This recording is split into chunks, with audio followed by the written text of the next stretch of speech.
Scott Fybush here at the Wheatstone booth at NAB 2017 with my friend Scottie Rice, who is with KSDS in San Diego, California.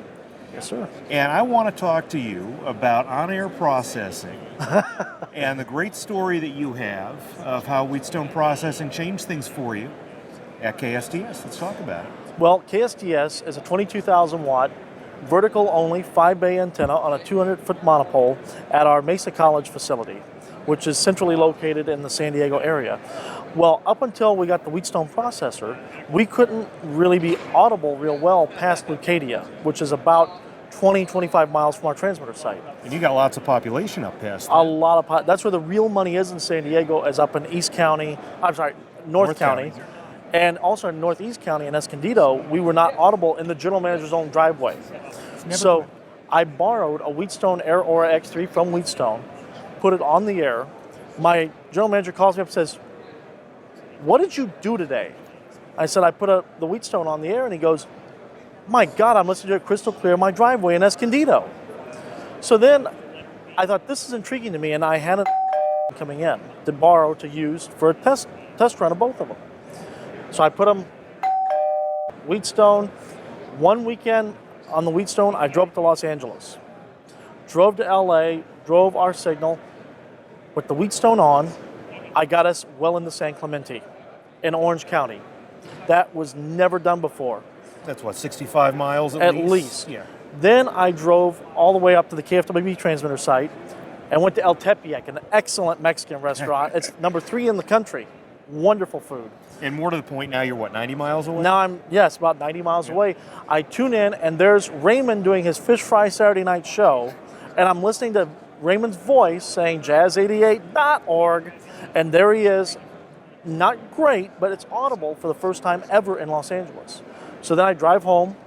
I was listening to my Silverado FM only radio, 2015, drove back home, same results.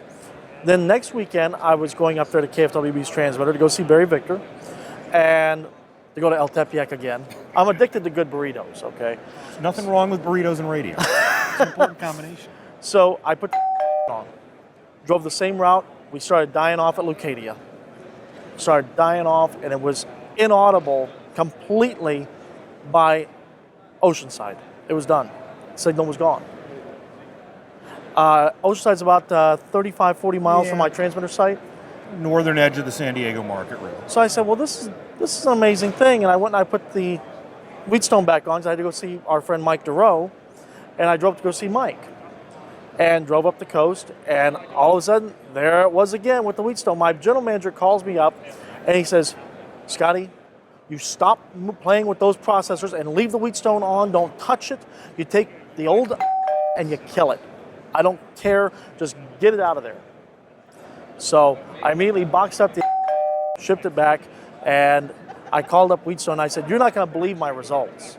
You are not going to believe this." I called up Mike Erickson, and Mike's like, "Maybe you need to talk to some of our promotions people. You need to do an article because we don't have much real world people saying these things." And I'm going, everybody needs to buy this box because if you have multipath with translators or anything else, this takes care of it.